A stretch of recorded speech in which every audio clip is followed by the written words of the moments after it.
ज्ञानाञ्जनशलाकया ज्ञानाञ्जनाशलाकया चक्षुरुन्मिलितं येन तस्मै श्रीगुरवे नमः। जय श्री कृष्ण चैतन्य प्रभु नित्यानंद श्री अद्वैत गदाधर श्रीवासादि गौर भक्तवृंद।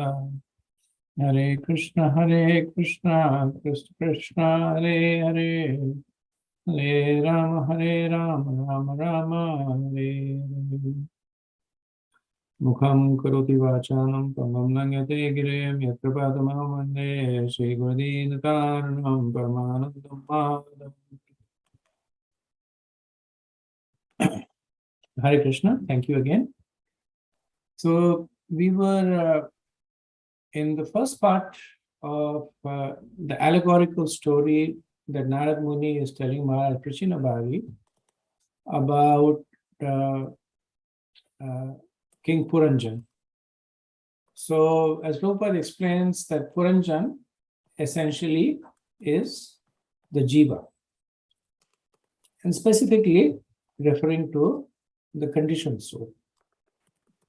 So, the last verse that we read last time was that Puranjan was searching for a suitable place to live in.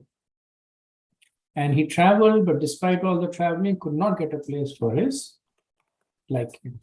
So this is essentially representing the search of the conditioned jiva for a body that is suitable for enjoyment.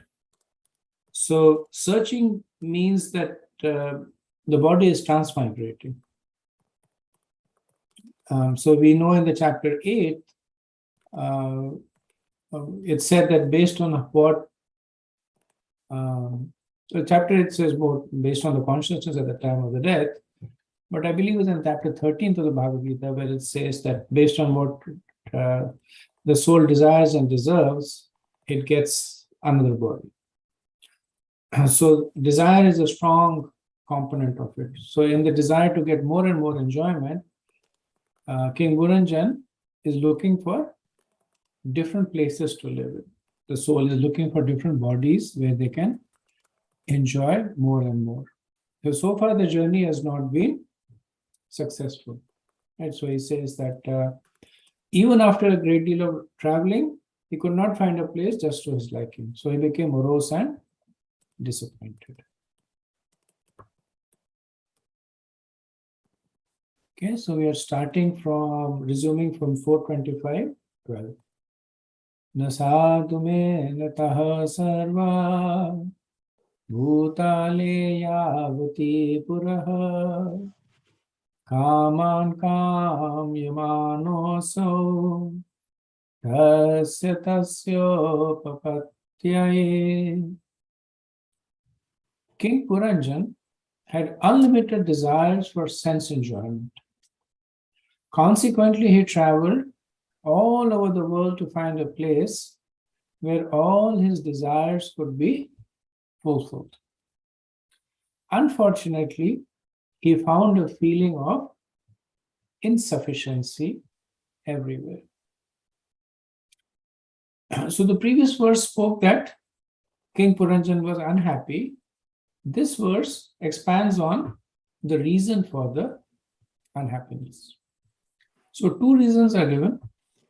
That the king had unlimited desires for sense enjoyment, and the material world could not satisfy those desires.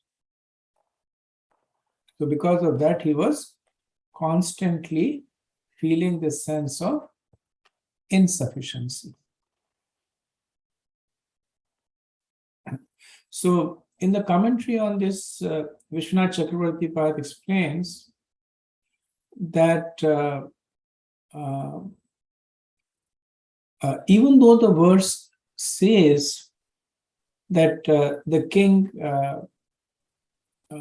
king's desire for happiness was never satisfied, but factually speaking, the jiva does get some happiness in the various forms he takes. However, that happiness is not sufficient to make him content, not sufficient to fulfill his desires. So the problem is not in the ability of the material world to provide happiness. The problem is in the ability of the conditioned jiva to consider that what the material world provides is happiness. And so one may go to a restaurant, and the restaurant may have a menu with many, many items on it. But the person who is sitting, he has a particular taste. He likes dishes made in a certain way. He likes a certain kind of cooking. So he may be eating the food over there all the time, but he'll never be satisfied. So that is what Chakravarti Path states is the underlying reason. Srila Prabhupada gives the example of the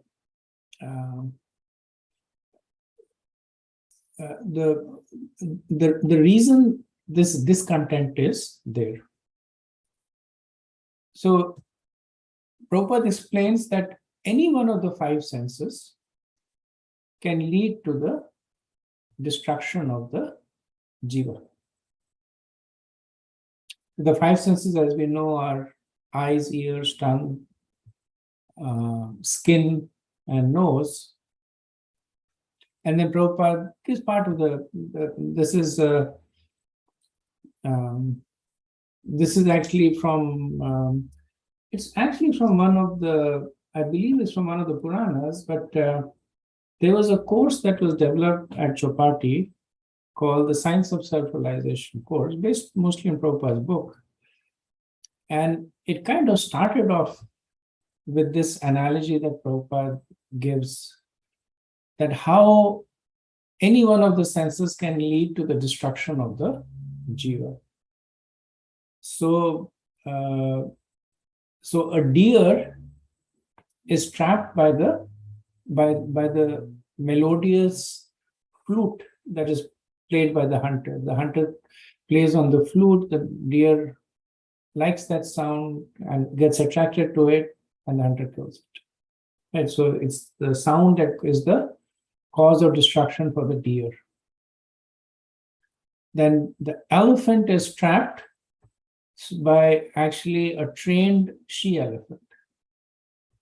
So the she-elephants are trained in such a way that they go and they rub their body against the male elephant.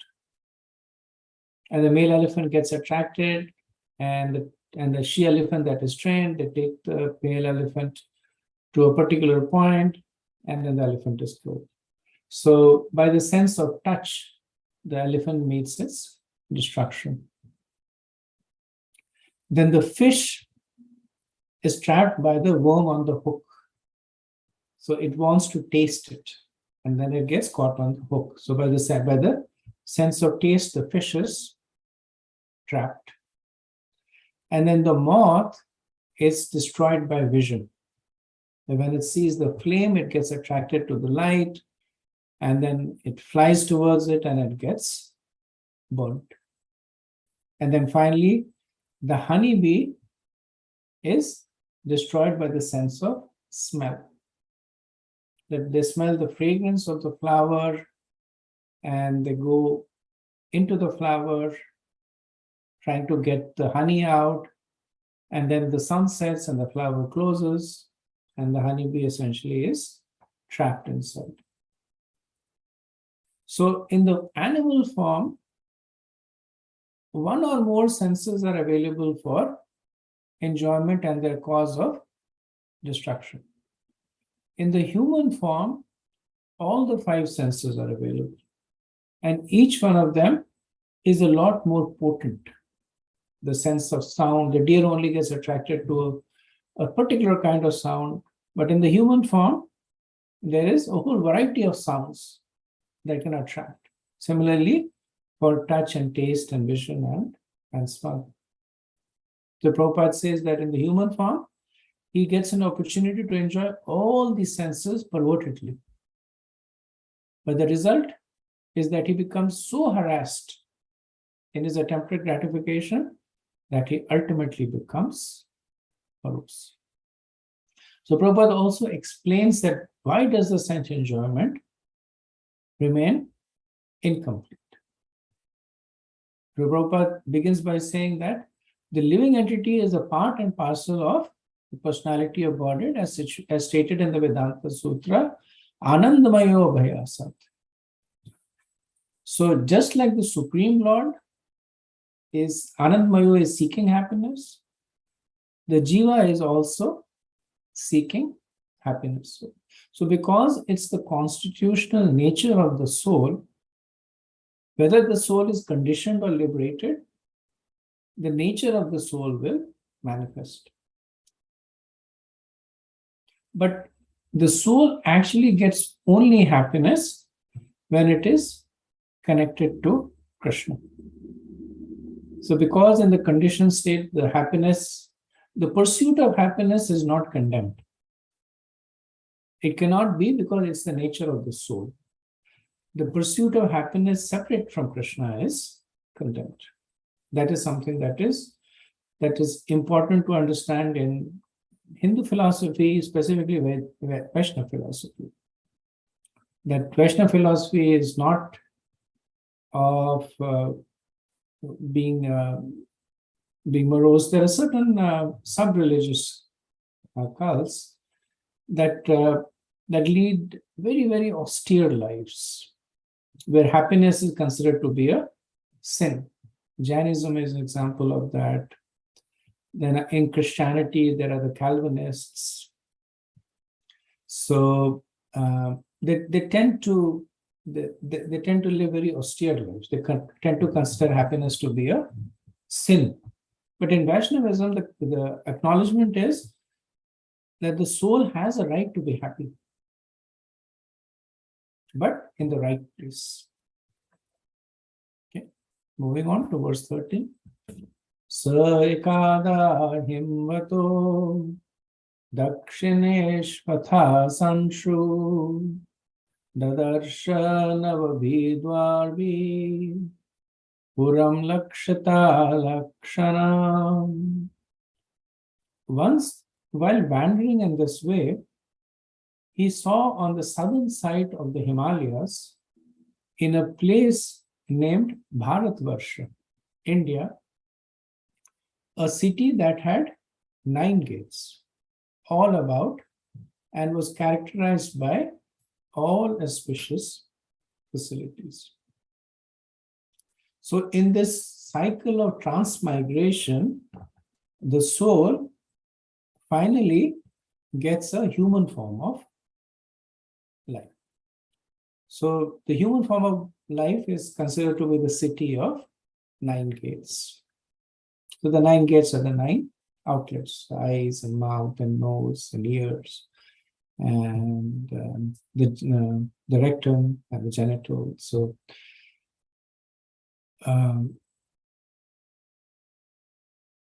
the human form of life is it's said that it was Lakshita Lakshanam. So Lakshita, so visibly auspicious facilities. Vishwanath Chakravarti says that also indicates that the body was healthy and did not have any disease and defects. Right, so this is essentially, so if you look at the allegorical story, it is divided into few distinct parts. The first part that we just completed was the allegory of the Jiva. So it was introducing King Puranjan and his quest for happiness. Now we will see the allegory of the body. So the body is compared to the city of 9 gates. Following that, we will see the allegory of Puranjani, the wife of Puranjan. Then the longest part of it is the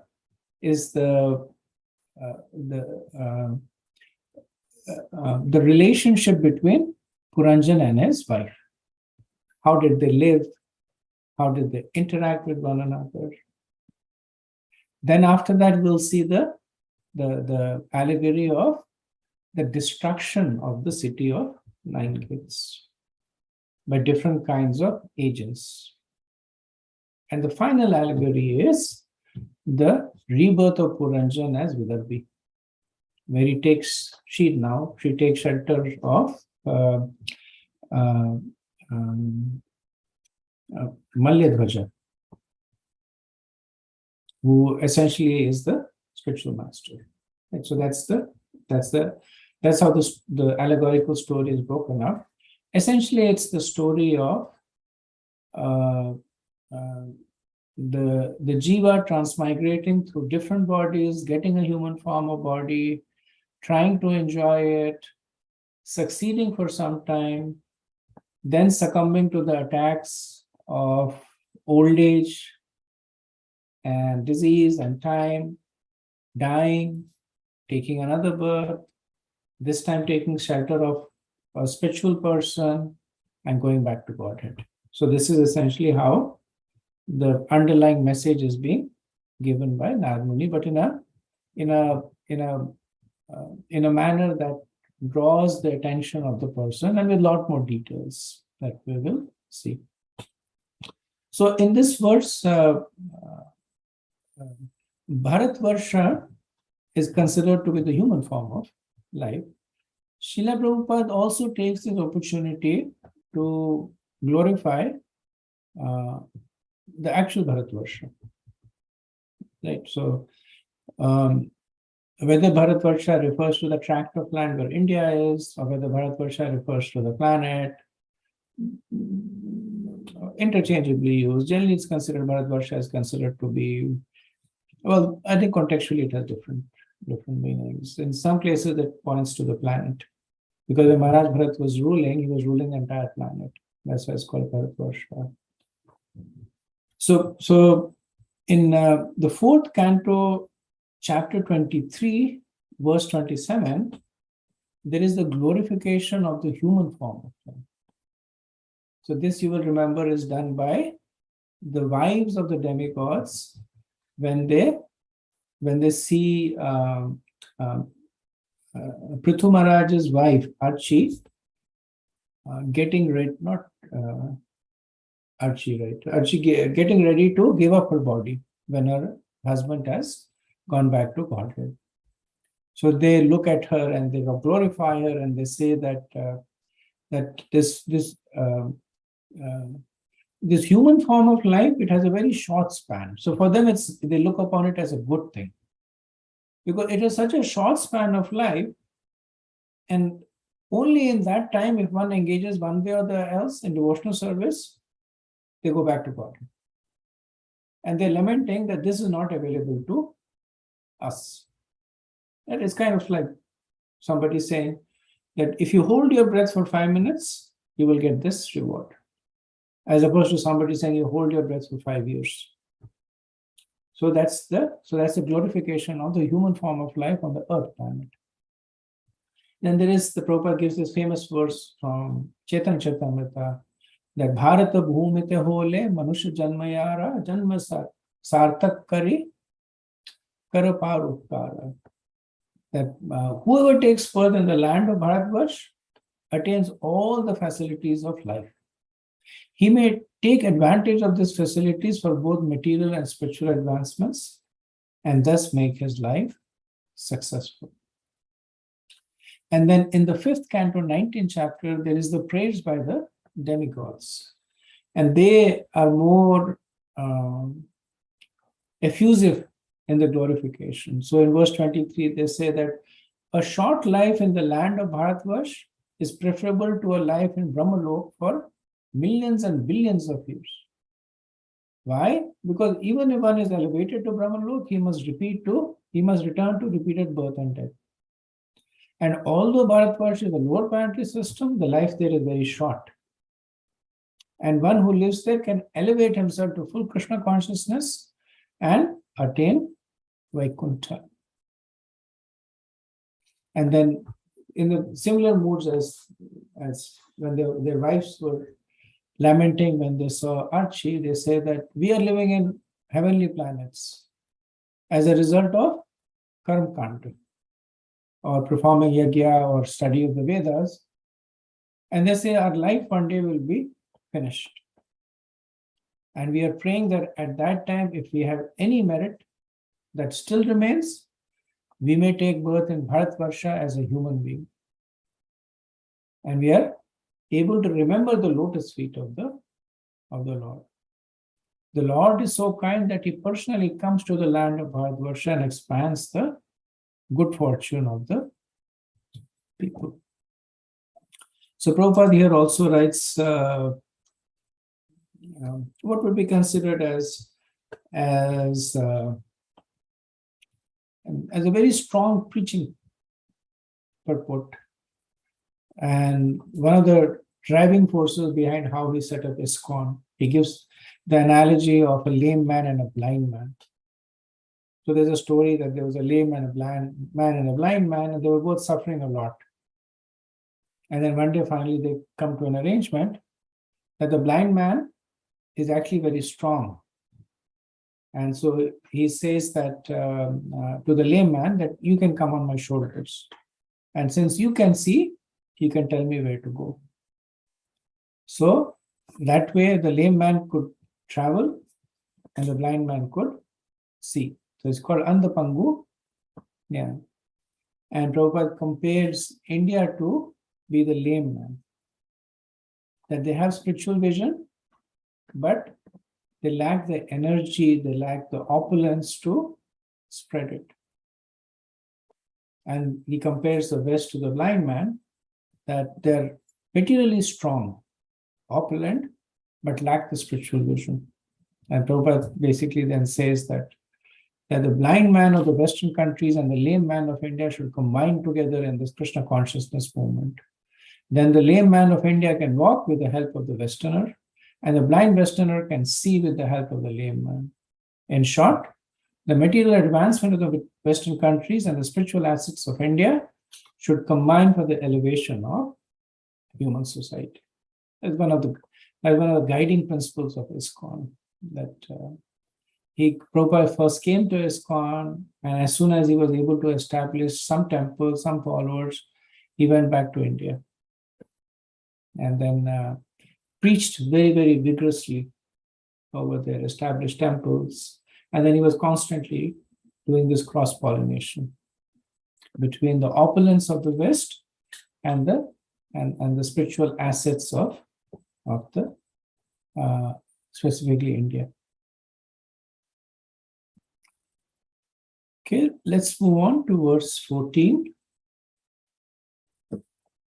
Prakaro pavanatala parikhera kshatorane swarnarupya yashasringe shankulam sarvato grahe. The city was surrounded by walls and parks, and within it were towers, canals, windows, and outlets. The houses there were decorated with domes made of gold, silver, and iron. So in the next 3 verses, there is a description of the city that Maharaj Puranjana runs. So the verse 14 has a general description of the city. The verse 15 gives a description of the surrounding. And the verse 16 gives a more detailed description of what is within the city. And we'll see that, so these are all, as you can guess, these are all metaphors. There's slight differences in how the metaphors are interpreted by Vishwanath Chakravarti and Srila Prabhupada. Not substantively, slight differences there. And I'll be sending you a table that gives what are the metaphors, that what is it that the symbol that is used and what is represented. So in this verse, there are 8 symbols that are used. Right? So the city was surrounded by walls. So this represents the skin of the body. And they were groves or parks. Vishwanath Chakravarti says sense objects, they represent sense objects. Srila Prabhupada says that they represent hairs on the body. Then the city had towers. And Vishwanath Chakravarti says this represents the mouth. Prabhupada says it represents the nose and head. Then the city was surrounded with moats. So moats are essentially canals. And Vishwanath Chakravarti said this is a combination of the trigonals. Srila Prabhupada said that this represents the wrinkles and depressions on the body. Then the city had windows. And Vishwanath Chakravarti said these are hair pores. Prabhupada said these represent the eyes. Then there were gates in the city. And Vishwanath Pad says that this represents the eyes and other openings, the 9 gates. Prabhupada says the gates represent the eyelids. Then there were pinnacles. Pinnacles are essentially domes. And Vishwanath Chakravarti says that both Prabhupada and Vishwanath Chakravarti say the same thing, that they represent either the 3 modes of material nature or the 3 kinds of dhatus. So dhatus are, as you know, in Ayurveda, they say that the body is made of kapha, pitta, and vayu. So these are the three dhatus. Then the city had houses. Vishwanath Chakravarti said these represent chakras within the body. Prabhupada does not comment on that. Okay, moving forward, verse 15. Neelasvate kavaidurya muktamarka tarunehe kliptaharmya sthalim deeptam shriya bhogavatim iva. The floors of the houses in that city were made of sapphire, crystal, diamonds, pearls, emeralds, and rubies. Because of the luster of the houses in the capital, the city was compared to the celestial town Bhogavati.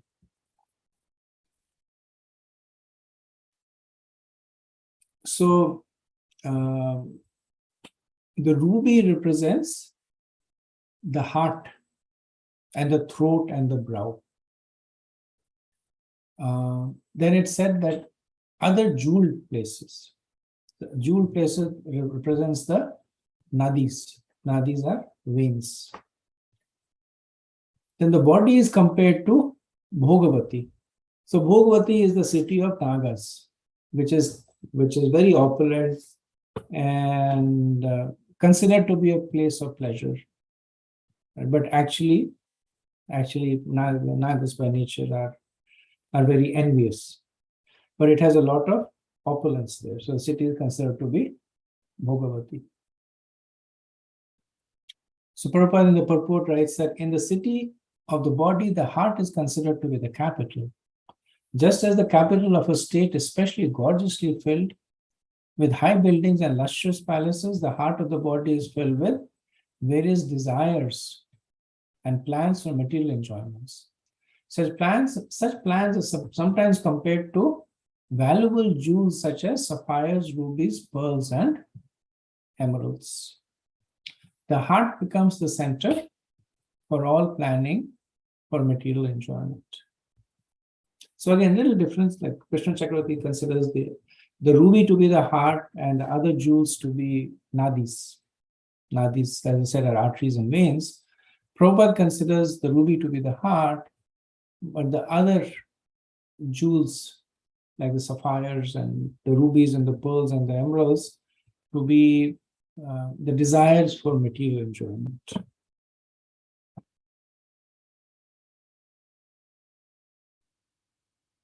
Verse 16. Sabhachatvara rathyabhi Akridayantapanaha Chaityadvaja Batakabhi Yuktam Vidrum Vedibihi. In that city, there were many assembly houses, street crossings, streets, restaurants, gambling houses, markets, resting places, flags, festoons, and beautiful parks. All these surrounded the city. So this is the third verse talking about the city. The first one was talking about the city. The second was talking more about the surroundings. And this one is talking a little bit more about the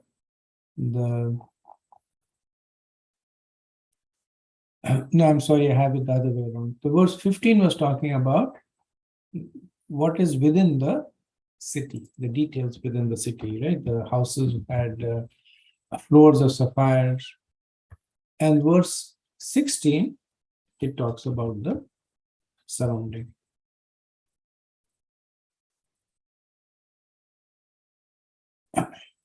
So, Sabha literally means assembly place.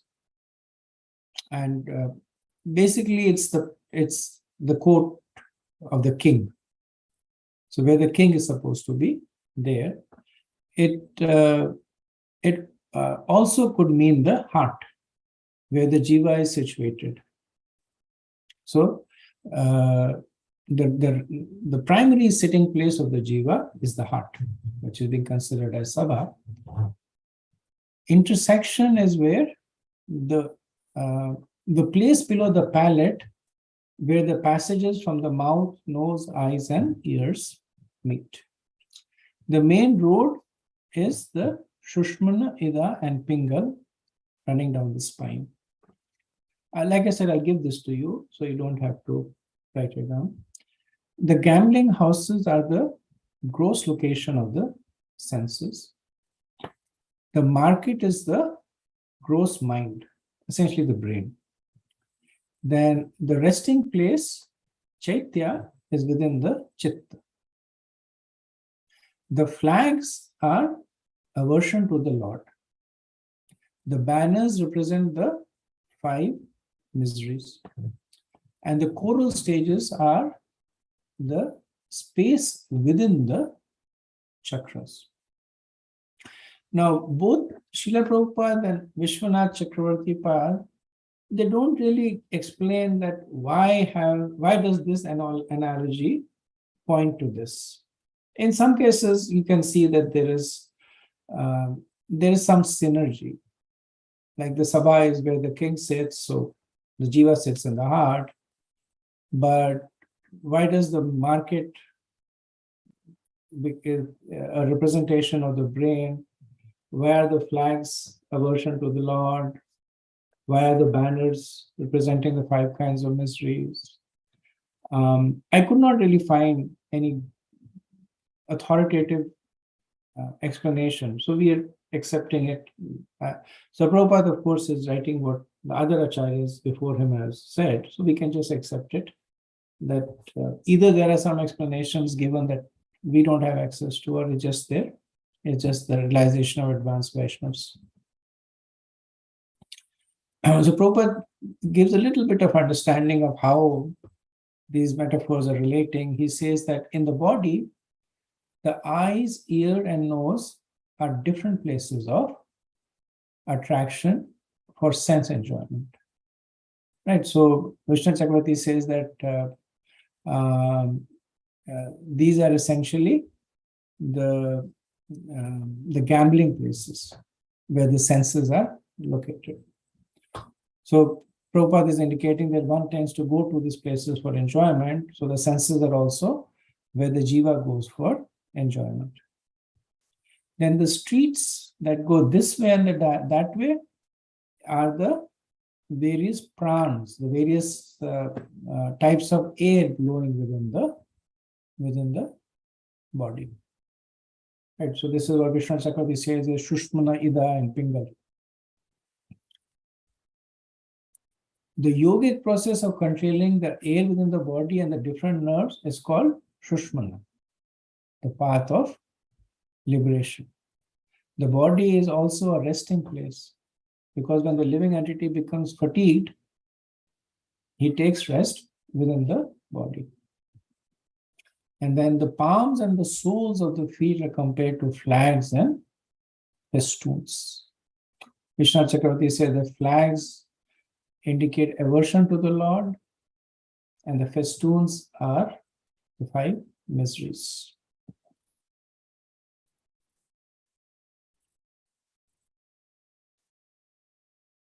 Okay. Moving on to verse 17. Puryasto bhayopavane devyadrom latakule nadadvingali kula kolahal jalashaye. On the outskirts of that city were many beautiful trees and creepers encircling a nice lake. Also surrounding that lake were many groups of birds and bees that were always chanting and humming.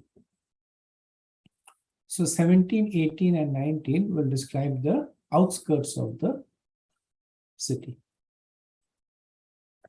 So the various sense objects are described as the various items in the grove outside the city.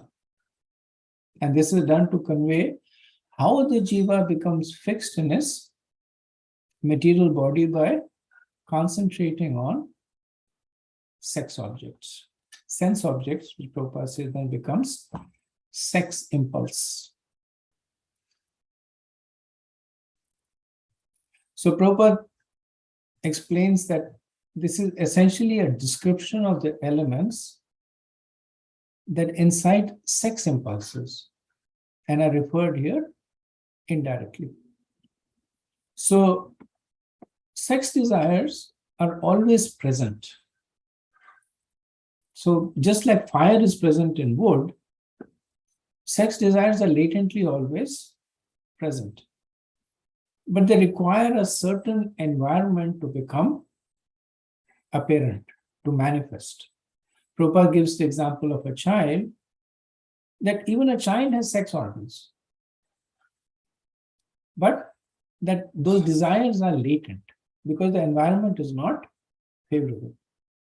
So when the environment is favorable, and in this case it's age, when the child becomes a youth, then those desires then manifest. So this verse is essentially describing the favorable conditions surrounding the manifestation of sex impulse. Another example is that that a person may have the sex desires under control, but when they see an attractive member of the opposite sex, then they become manifest, they become strong. So here it is said the outskirts of the city, there were beautiful trees and creepers and a nice lake, and there were birds and bees that were chanting and humming. So these are the various kinds of objects that in a general way, they are basically causing the senses to be attracted. But in a more primeval way, they are causing the sex impulse to be manifested. So Prabhupada says that it is said that if a man is in a solitary place, he does not get agitated upon seeing a woman and considered to be a brahmachari. This practice is almost impossible. The sex impulse is so strong that even by seeing, touching, or talking, or coming into contact with, or even thinking of the opposite sex, even in so many subtle ways, one becomes sexually impelled. Consequently, a brahmachari or sannyasi is prohibited to associate with women, especially in a secret place. The Shastras enjoin that one should not even talk to a woman in a secret place, even if she happens to be one's own daughter, sister, or mother. The sex impulse is so strong that even if one is very learned, he becomes agitated in such circumstances. If this is the case, how can a young man in a nice park remain calm and quiet after seeing a beautiful woman? So once Prabhupada was in a taxi, and the cab driver, he was quite taken in by Prabhupada, saffron clothed, and he asked him, "What are you?" He said, "I'm a Swami." He said, "Swami, that means you can perform miracles, do you have powers?" Prabhupada said, "Yes." And he said, "Really? What powers do you have?" And Prabhupada says, "I can go into a room that is full of women and not be agitated." Like Prabhupada said, full of naked women and not be agitated. And the cab driver, he was surprised. But actually what Prabhupada was speaking was not just superficial casual conversation, but he was pointing to how difficult it is to control this instinct, and how when one surrenders to Krishna, it can be controlled. Now, of course, this was a small conversation that did not go that route, but Prabhupada was always preaching, and this was the point that he was making. Okay, so we'll do one more verse and pause for any discussion. Him nircha viprushmat Kushumakar Vayuna Chalat Parval Vittappa Nalinitat Sampadi. The branches of the trees standing on the bank of the lake received particles of water carried by the spring air from the falls coming down from the icy mountain.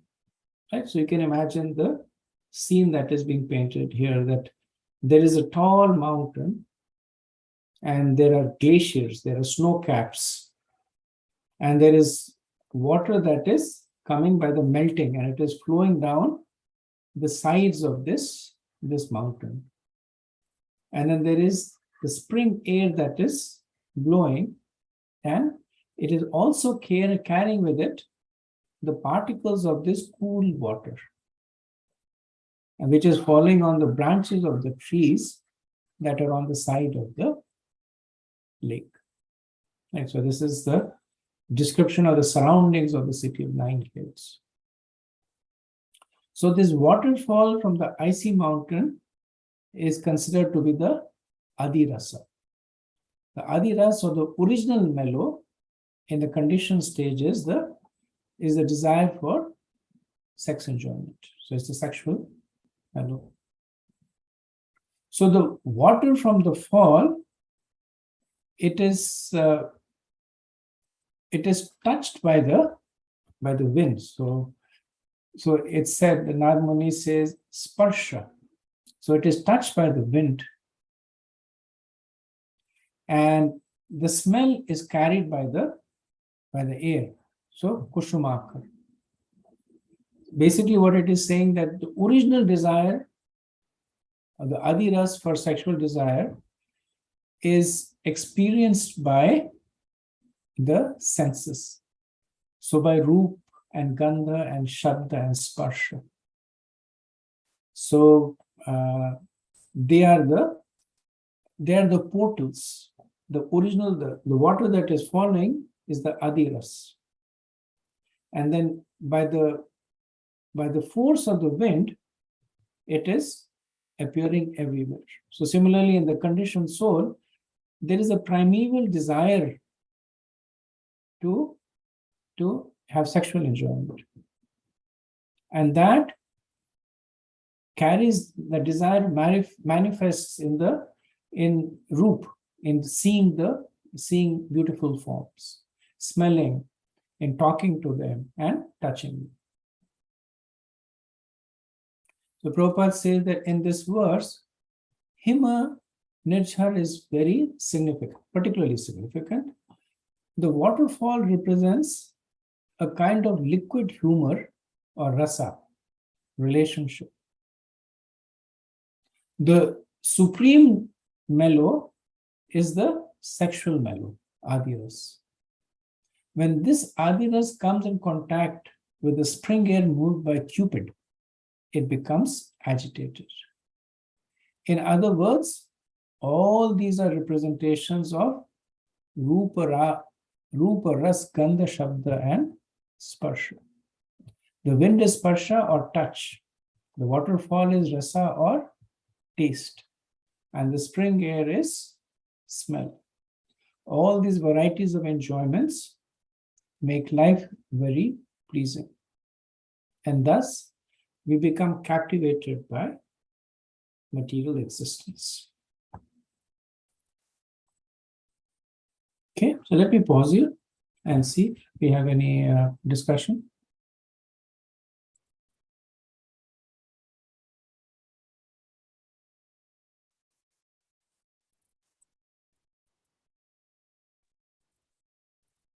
Hare Krishna Prabhu, just a comment.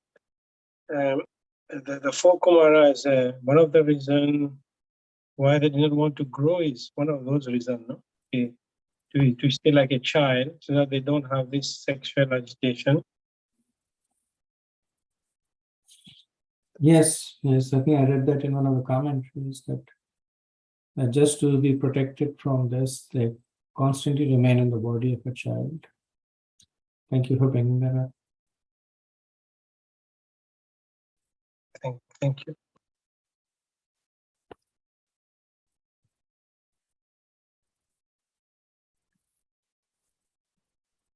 Okay, so if there are no comments, we can move on.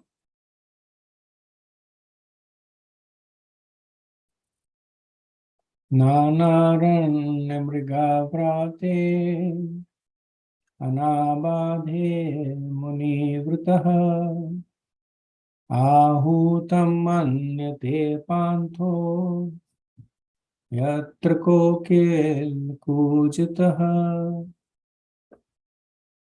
In such an atmosphere, even the animals of the forest became non-violent and non-envious, like great sages.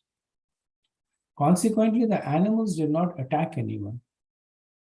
Over and above everything was the cooing of the cuckoos. Any passenger passing along that path was invited by that atmosphere to take rest in that nice garden. So this verse is talking about the pleasures of the family life.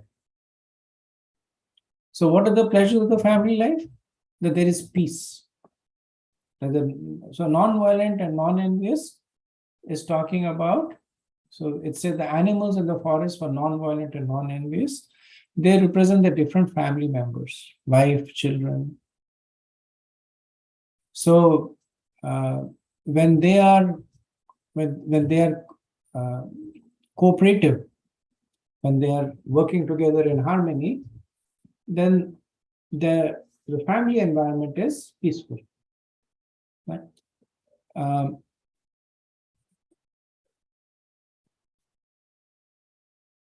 Vishwanath Chakravarti says that specifically children are compared to non-violent animals. And Prabhupada says that non-violent animals actually represents a lack of sinful reactions. Because if one has not committed sins in the past, one way that sins commit is by having troubled relationships with others.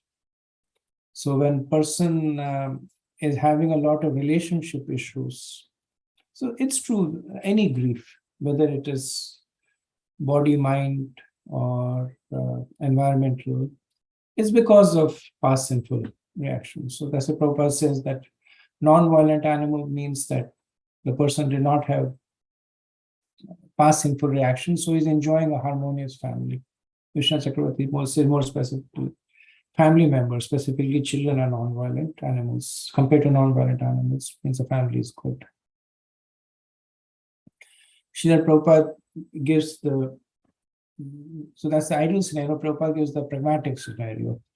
And he says that sometimes, however, wives and children are called Swajanakya Dasyo. So Dasyo means bandits. And Swajanakya means your own Swajan. Swa means your own Jan, people. So your own people are bandits.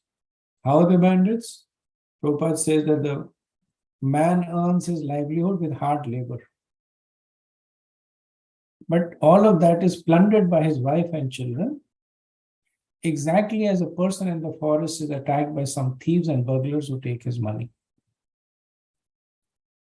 Nonetheless, in family life, the turmoil of wife and children appears to be like the cooing of the cuckoos in the garden of family life. So there is the perception and reality. Prabhupada would often use this analogy of camel eating thorns. Because the camel live in deserts, and the plants over there, like the cacti, they have thorns, but the camels eat it. And when they eat it, the thorns, it cuts into the roof of their mouth, into their palates, and causes them to bleed. But then the camels actually relish that. They think that it's adding to the taste of the cactus, not realizing that it's their own lifeblood. So similar analogy, that person in family life, even though the family life is taking away from them, but they get a sense that it is pleasurable. Here it is compared to the cooing of the cuckoos. So one thing to note here, of course, is that that enjoying a family life, so even though it's a material pursuit, it still is a symptom of piety. It's a symptom of lack of past sins and not being involved in sins on an ongoing basis. So the example, the analogy that is given here is, well, not in the verse, but just to explain the situation, is that we make a culture, and in the culture, the bacteria, for those of you who are aware of how cultures of bacteria and yeasts are made, the culture has to have a proper chemical composition. And then in that the bacteria will flourish. So similarly, when a family is living according to the Vedic culture, then it will flourish. If it is living against the Vedic culture, if there is unrestricted sense enjoyment that is going on, if there are sinful activities that are going on, there's meat eating or illicit sex, then that culture is destroyed. And when the culture is destroyed, then difficult for the bacteria to flourish, difficult for the jivas to experience happiness. So that's what this verse is essentially saying, that in this city, that culture was followed, the culture of piety, the culture of following the Vedic injunctions. So that is why there was peace. The animals were non-violent, non-envious. They did not attack anyone. There was a soothing sound of the cuckoos cooing. Right, so basically representing all the the collaboration done by the family members in a positive way. Now, Srila Prabhupada in the purport writes about that's an ideal, and one will definitely reach that ideal if they follow the Vedas. But practically speaking, they do not. So that's when this culture becomes destroyed. And the non-envious family members suddenly become envious. The non-violent members now become violent. Okay, moving on to verse 20. Yadrachaya gatam tat gatam tatra dadrasha pramodatam vrityeda sabhirayantim ek shatanayakah.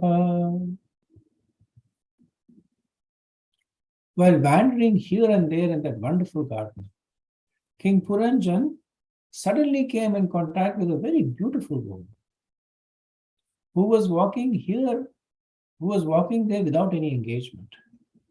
She had 10 servants with her, and each servant had hundreds of wives representing her, accompanying him. So we know who the beautiful wife is. That is Puranjani, the future Mrs. Puranjan. And it represents material intelligence or intelligence functioning with ignorance. That's the term that is used to describe the wife of Puranjan.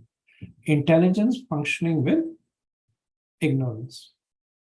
Now, and maybe I can put this question to you to see what you can understand by the word yadrachaya, that without engagement, all of a sudden.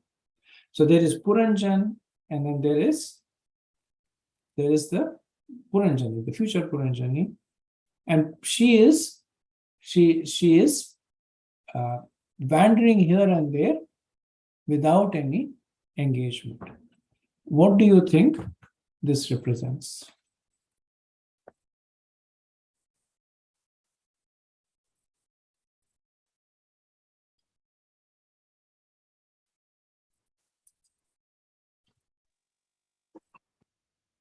Is it Maya Devi, illusion?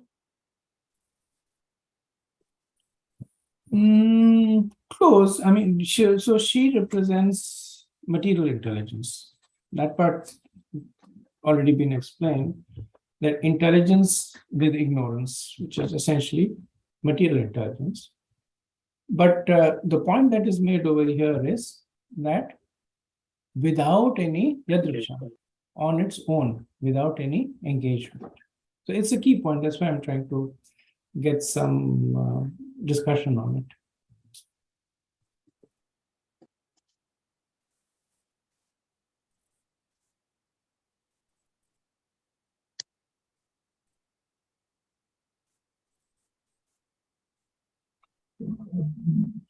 Without any spiritual engagement?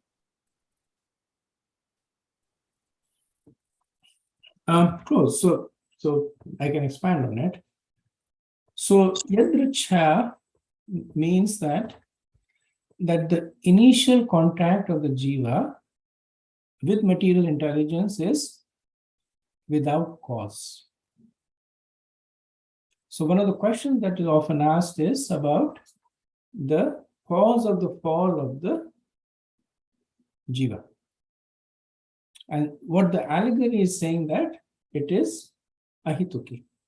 It is yadrichaya. So it's not that somebody arranged for it. Or it's not that she came looking for the king. It's not that the king went looking for her, but it happened by itself. So essentially what it points, and later on this will be expanded, essentially what it means that so without any cause means that without any external cause. So essentially what it means is that Only because King Puranjan became interested in the woman that she took the conversation to the next level. She took the relationship, so to speak, to the next level. Only when the jiva gets interested in taking on material intelligence does that engagement happen. Nobody else is forcing. Neither Krishna nor Mayadevi. Sometimes it's said Mayadevi traps the jiva. That's not true. Mayadevi does not trap the jiva. The jiva goes into the so-called trap of Mayadevi.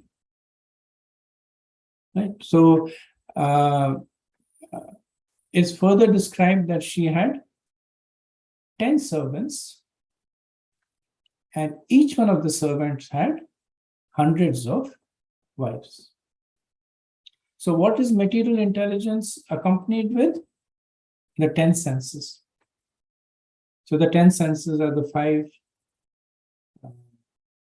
Jnanendriyas and the 5 Karmendriyas. And then each one of the servants had hundreds of wives. Basically, what it means is that unlimited wives. So these are the corresponding desires for the senses. That there are 10 prominent senses, and each one of the senses has unlimited desires. The sense of tongue has unlimited desire for tasting. The sense of sight has unlimited desires for seeing beautiful forms, and so on.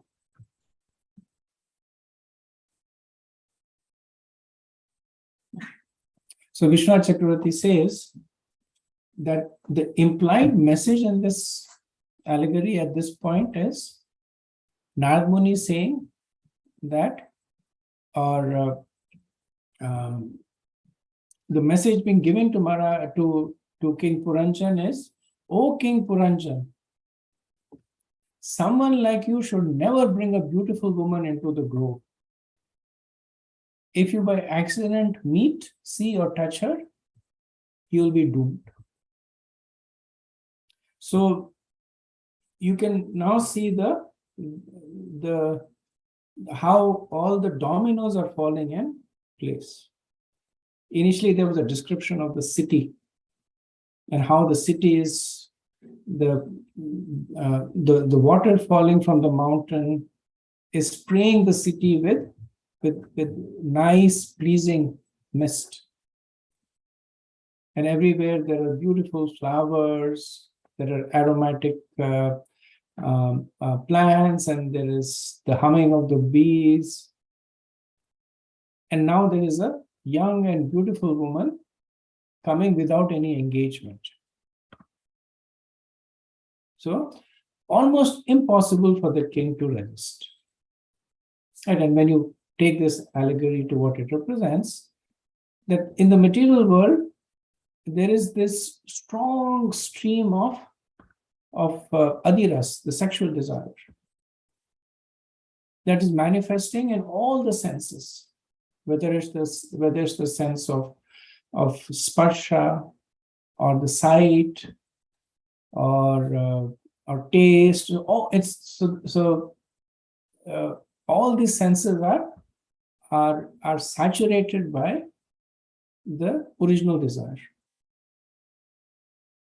And then correspondingly, in the material world, there are objects that will satisfy those desires.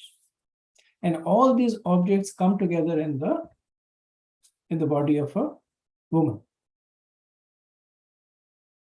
So very, very difficult for a conditioned soul to resist the desires to enjoy in the material world. Right, so Puranjani is material intelligence. Material intelligence is constantly making the material world a place of enjoyment. And regardless of what it actually is, it makes it appear like a place of enjoyment. So the underlying message is that one's intelligence should not be exposed to material enjoyments, like through the senses, through sound and touch. And if by accident one contacts them, one should immediately repent. Vishwanath Chakravarti said this rule is recommended.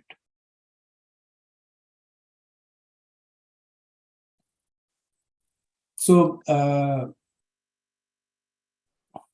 Vishwanath Chakravarti, he kind of combines the description from the previous verses. He says, what are the sense objects? These are beautiful trees of various forms. There are calls of birds of very attractive sounds. The trees had branches moving in the spring breeze filled with water drops from waterfalls, growing abundantly on banks of lakes with lotuses. The cool water is the sense of taste, and the spring breeze is smell. The breeze is touch. The description of the branches moving in the breeze shows the variety of the five sense objects available. Sense with the branch, bird, flower, fruits, wind, and water necessarily exist. The forest was without violent animals and endowed with non-violent animals. So he concludes that because the king had accrued pious results and had no sinful reaction, his enjoyment was not troubled by obstacles. It seemed that the cuckoos were warbling to invite a guest to relax there. This means that in the body of a person, the person divides his enjoyment and offers it to family members, friends, and Brahmana guests. He beckons them with his fame or wealth. The 10 servants are the knowledge and action senses.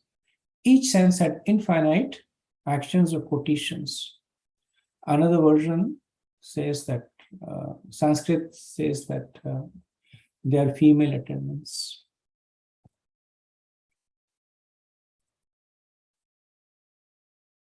Okay, moving on, verse 21. Panchasirshaena guptam pratiharena sarvataha anveshamanam rishabham aprodham kamarupinam. So now we see the description of the woman, right? So we saw a description of Puranjan. We saw a description of the city of 9 gates, right? So 2 of the allegories are complete. Now we will see the allegorical description of Puranjani.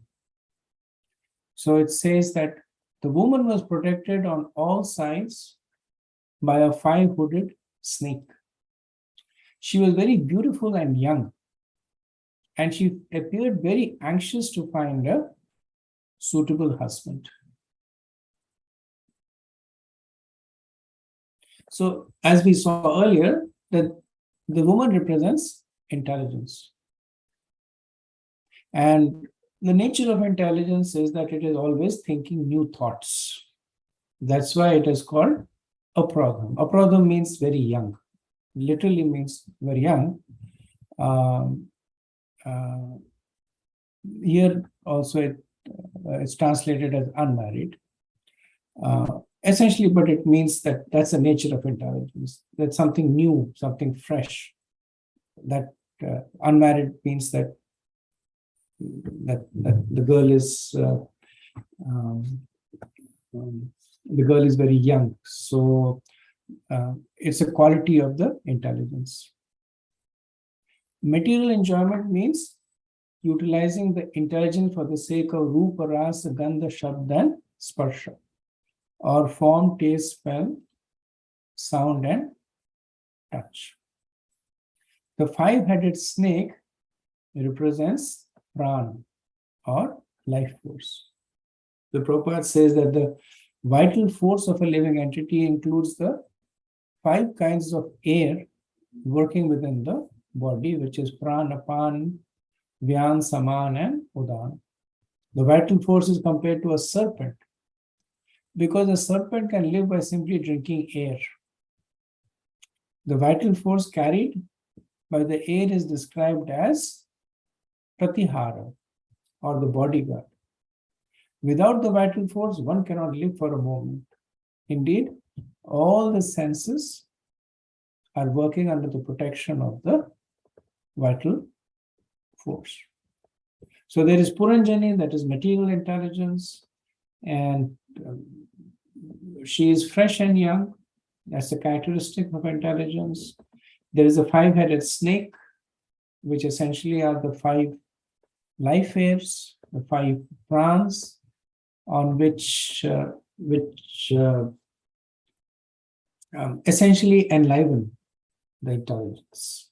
So when these prans become weak, then the soul's connection with the body becomes weak. So these five airs, they carry the vital force. So these are the panch prans. So it says that she was very anxious to find a suitable husband. So husband represents consciousness.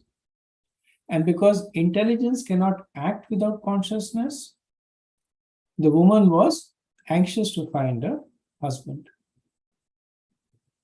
And just as because of her beauty and youth, she is attracted a husband, intelligence filled with ignorance attracts the jiva, or attracts the consciousness of the jiva. Right? So even though we have said that the choice is Puranjan's, the choice is of the jiva, but here it is indicated that the intelligence is anxious to attract the jiva. The woman was anxious to find a suitable husband, because intelligence in itself is jada. It is non-living, right? Because from the Sankhya, we know that the ego and mind, intelligence, and false ego are subtle body, but they only are activated when the soul is present. So similarly here, the intelligence cannot operate unless consciousness is a quality of the soul, unless the soul is present. So how does the intelligence attract the jiva? By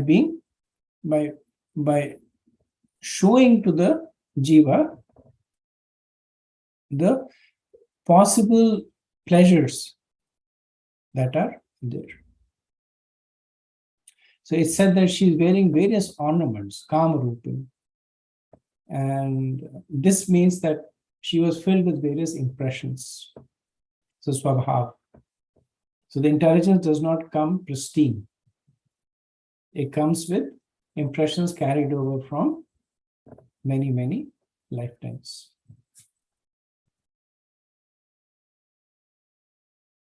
Okay, verse 22. Sunasham sudatim balam sukhapolam varananam samavinayasta vipratim kundala shriyam. The woman's nose, teeth, and forehead were all very beautiful. Her ears were equally very beautiful and were bedecked with dazzling earrings. So this verse metaphorically describes the various ways of acquiring knowledge. So beautiful nose represents the knowledge of smell, a function of intelligence. Teeth represents the ability to taste flavors and chew. Forehead represents the clarity of intelligence. Face represents the superior part of intelligence. Then the ears were placed skillfully by the Creator for understanding the meaning of scriptures, the Karam-Kand part of it, scriptures for enjoyment, and also the part of the scriptures that lead to liberation. So these are the various aspects of the intelligence, because ultimately it is intelligence that actually sees and tastes, even though the senses are acquiring all the information, but it's the intelligence that actually sees. It's the intelligence that actually smells and says this is good and this is bad, right? So that's the relationship that's being applied over here.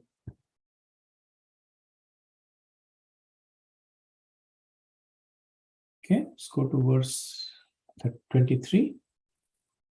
Vishanga nivim shushronim shyamam kanakamekhalam padbhyam kavanbhyam chalantim nupure devatamiva. The waist and hips of the woman were very beautiful.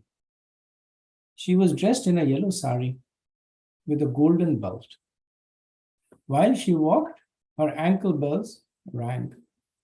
She appeared exactly like a denizen of the heavens.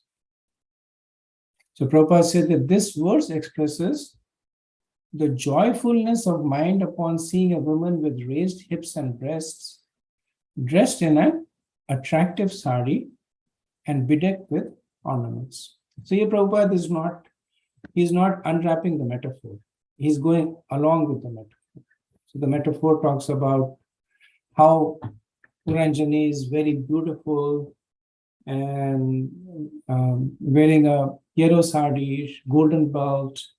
She had nupurs, ankle bells, and they rang, they tinkled as she walked. She looked like a demigoddess.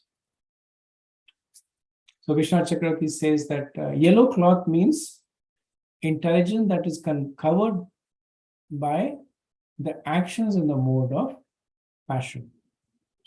So because Puranjani is intelligence and the sari is covering her, so considering the yellow sari to be Rajogan gun, so it talks about the covering of Rajas on the intelligence. So she is dark in color. So in the second line, the first word is Shamam Kanak Mekhala. Right? Prabhupada translates Shamam as in the word to word he says blackish. It does not, for some reason, does not appear in the translation. Vishwanath Chakravarti comments on this, saying that Shamam means that she was dark complexioned, which means that the color of intelligence is blackish. Why is it considered blackish? Because when there are rain clouds in the sky, the clouds are blackish. And when they cover the sun, everything becomes dark. So similarly, the material intelligence covers the Lord from the jiva, and everything becomes dark, which means that there is a lack of spiritual enlightenment. When there is no light, what happens? That one cannot see the self, one cannot see the surrounding, and one cannot see the Lord. So that's the nature of material intelligence. So it prevents the jiva from seeing, from being illuminated. Then further it is said that she's walking on 2 feet with the sound of ankle bells. And Vishnu Chakravarti says that the sound of the ankle bells is unsteady. Unsteady meaning that if you generally play an instrument, the sound is rhythmic. There is some steadiness in the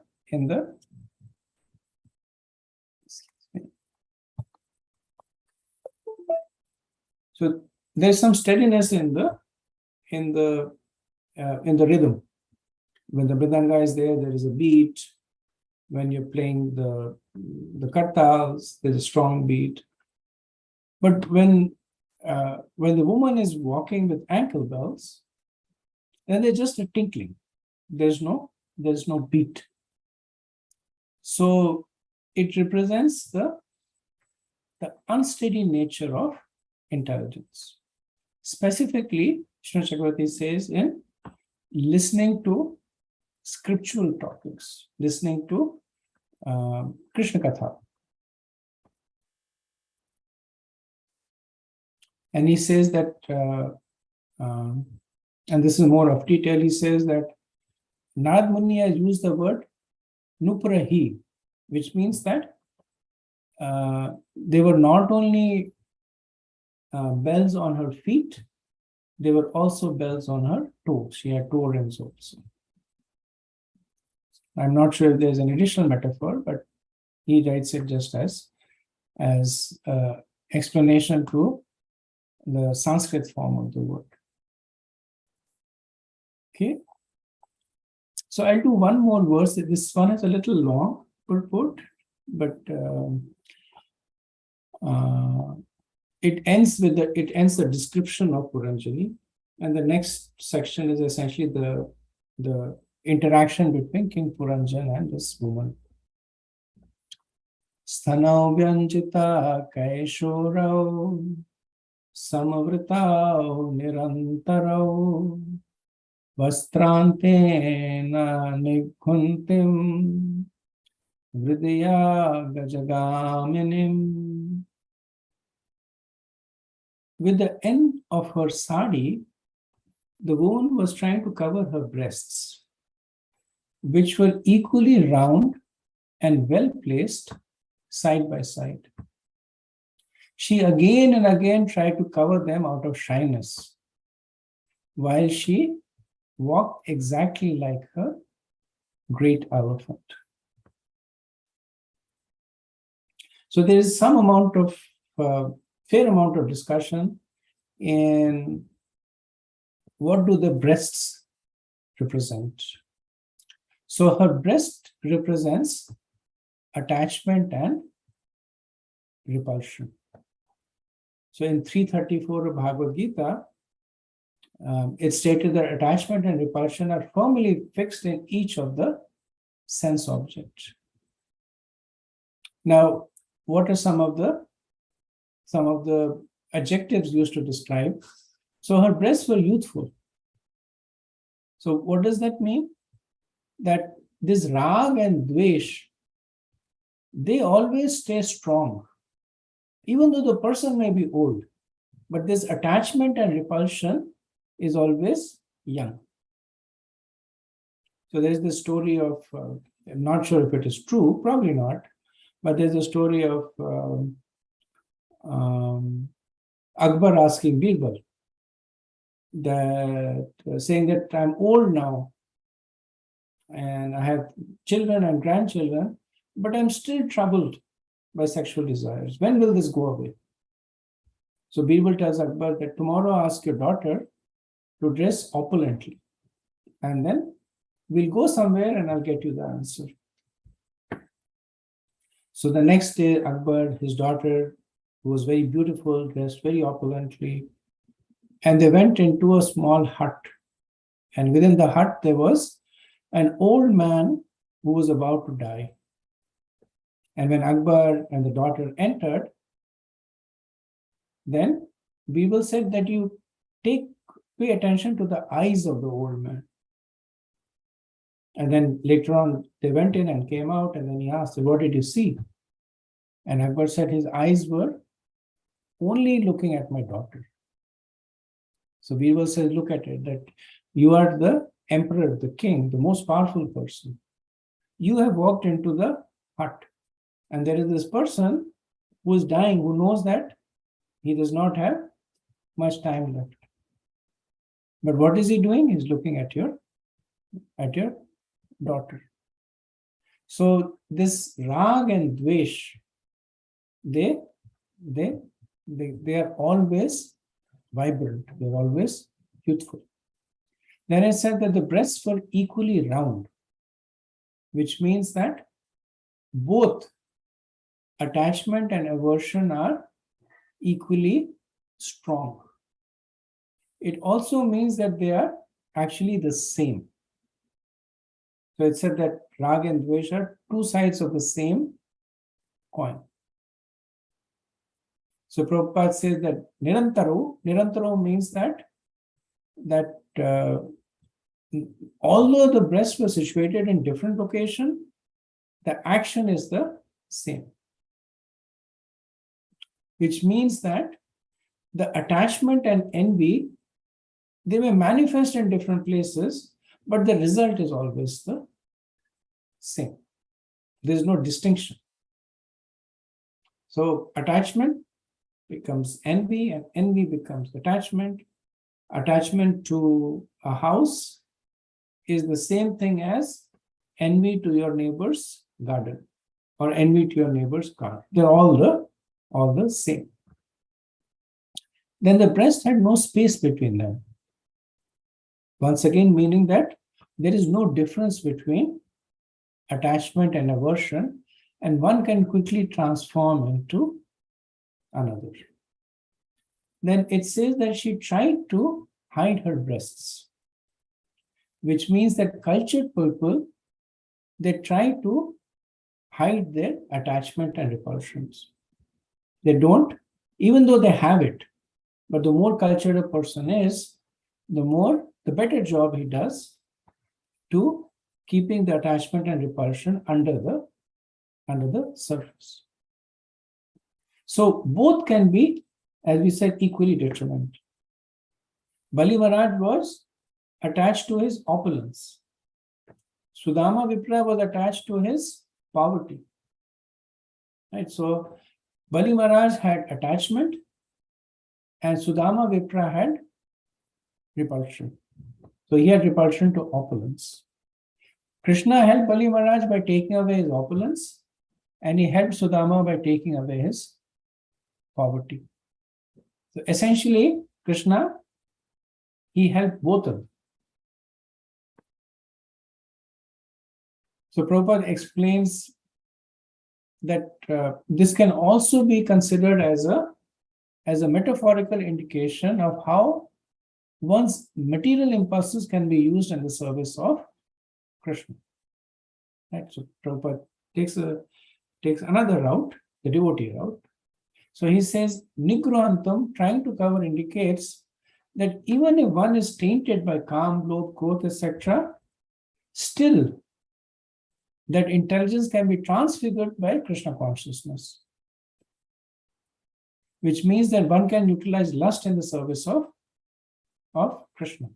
Right? So this example is given that a karmi may work very hard to get a little bit of money, and a devotee can work very hard, or can he work even harder to satisfy Krishna or his devotees.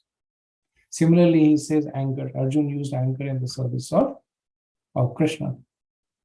And Hanuman, he used anger in the service of Lord Ram to burn Lanka. So calm can be utilized to satisfy Krishna, growth can be utilized to punish the demons.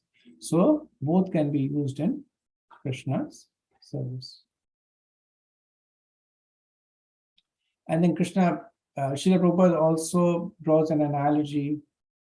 And this he's now taking the metaphor in a more literal sense. So he says that how the actual breast of a woman can distract an aspiring transcendentalist. And so he says that the great sage Shankaracharya has described the breast of a woman, especially young woman, as nothing but a combination of muscles and blood, So one should not be attracted by the illusory energy of raised breasts with nipples. They are agents of Maya meant to victimize the opposite sex. Because the breasts are equally attractive, they are described as samprato. The sexual impulse in an old man's heart also is there, even to the point of death. To be rid of such agitation, one must advance in spiritual consciousness. Now, it's important to note that this is not a condemnation of women.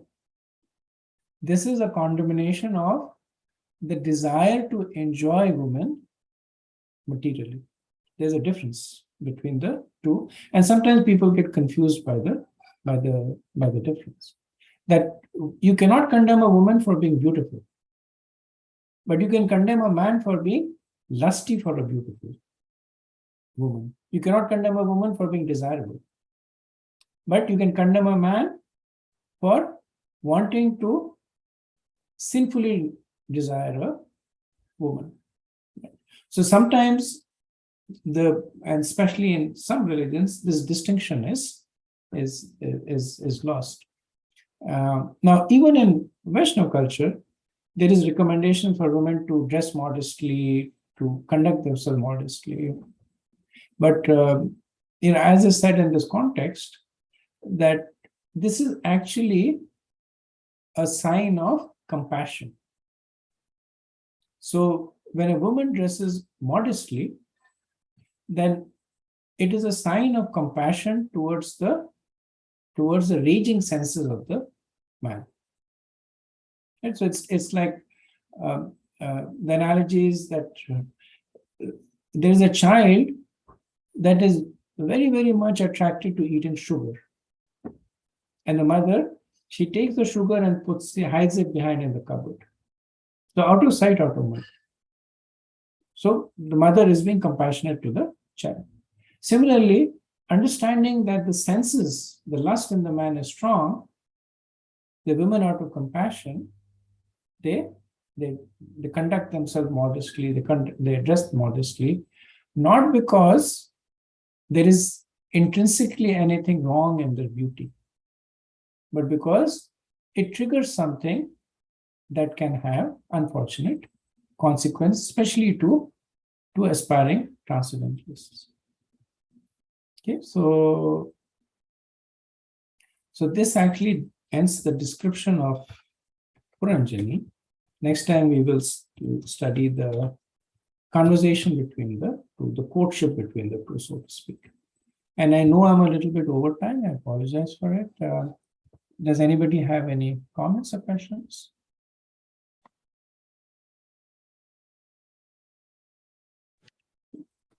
Just a sharing, Prabhu. Yadrichaya also, Guru Maharaj stressed maybe like 2 to 3 times when he was reciting Ramayana, where somehow or the other inspired by the super soul. That was his definition. So just a sharing. Somehow or the other inspired by the super soul. Super soul, yeah. Okay. Thank you, Prabhu. Okay. So if you don't have any further discussion, we'll end here. Vanchakalpatarubhyascha kripa sindhubhya eva cha patitanam pavanebhyo vaishnavebhyo namo namah. Ananta Koti Vaishnavind ki jai, Srila Prabhupada ki jai, Hai Gaur Premanandi. Hare Krishna. Thank you very much.